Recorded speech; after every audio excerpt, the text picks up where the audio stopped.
కానీ గబగబ వచ్చి తీస్తాడు.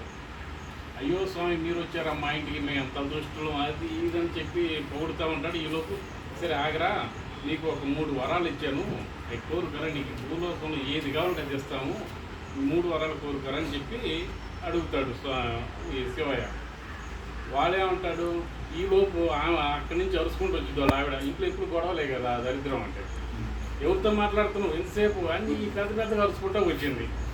వీడికి ముక్కోపి వెంటనే కోపం వచ్చి, అయ్యా స్వామి ఒక వరం ఉంది కదా, ఫస్ట్ వరం దాన్ని కుక్కం చేయ అనేసరికి ఒక వరం అయిపోయింది, కుక్క అయిపోయింది. సరే 2వ వరం అన్నా ఆమెకిస్తే ఆమె తెలివిగా కోరుకుంటుందేమని, అమ్మ ఇంకొక వరం 2 వరాలు ఉంది, ఒకటి నువ్వు తీసుకో అని చెప్పి ఆమె చెప్తే, కుక్క భయపడేదేంటి, పిల్లి కదా పిల్లిని చేయయ్యా అని చెప్పి అనేది. 2 వరాలు అయిపోయినాయి. ఇంకొకటి ఉంది, ఇంట్లో పిల్లలు ముసలోళ్ళు దరిద్రం అంత ఆకలి దొప్పులు అన్నీ అక్కడే ఉన్నాయి. ఇక వాళ్ళిద్దరూ మళ్ళీ పట్టుకెళ్ళి ఆలోచించుకొని, అయింది అయిపోయింది, ఇంకొక వరం ఉంది, దాన్ని మళ్ళీ మనం మనుషులుగా అవుదామని కోరుకుందాము, మళ్ళీ మనుషులు అయితే మన తెప్పులు మన పడి మళ్ళీ కూలోని చేసుకొని పిల్లలను పోషించుకుందాం అని చెప్పి మళ్ళా ఆ స్వామి మమ్మల్ని ఎప్పుడులాగా ఒకే చేయంటే సరే అని చెప్పి మళ్ళీ మనుషులు అయిపోయారు. 3 వారాలు అయిపోయింది, వాళ్ళు ఎప్పుడులాగే ఉన్నారు. ఆయన చెవి అప్పుడు చెప్తాడు, దేవి తెలివైనోడి దగ్గరికి వెళ్దాంప, వాడికి ఒక వరం వద్దాం, వాడు చూడు ఎలా కోరుకుంటాడని చెప్పి అంటే, సరే పదస్వామి అని చెప్పి ఇంకొక ఇంటికి వెళ్ళారు. వాడు దరిద్రంగానే ఉన్నాడు కానీ తెలివైనోడు, ఛాన్స్ ఇస్తే వదలడు. సరే వాడి దగ్గరికి వెళ్ళి తలుపు తట్టాడు. తలుపు తట్టగానే తలుపు తీసాడు. అయ్యా స్వామి మేము ధన్యులు అది ఇదని చెప్పి పొగుడుతూ ఉన్నాడు.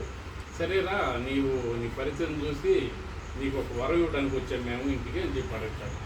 అడిగితే ఆయన ఏమంటాడంటే, అసలు వెంటనే చెప్పకుండా గబగబ లోపలి మా అమ్మగారు భార్య ఉన్నారయ్యా, ఒకసారి అడిగి వస్తాను ఇంట్లోకి వెళ్ళి అని చెప్పి ఇంట్లోకి వెళ్ళి, ఏమే ఇట్లా శివయ్య వచ్చాడు మన ఇంటికి, ఒక వరం ఇస్తా ఉన్నాడు అని చెప్పగానే వాళ్ళ అమ్మగారు పక్క నుండి విని, ఎరా నాకు పనులు లేకుండా పోయి నేను ఎంతకాలం అయింది, నేను జనాలను చూసి మిమ్మల్ని చూసి పనులు లేవు అని చెప్పి ఏడుపు మొదలు పెట్టిందంట.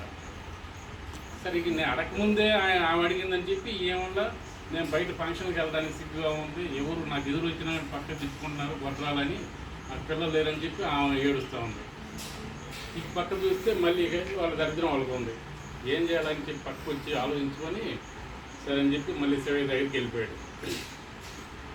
ఎరా కోరుకున్నావా అంటే, అడిగారు స్వామి మా అమ్మ ఒక మాట అంది స్వామి అని.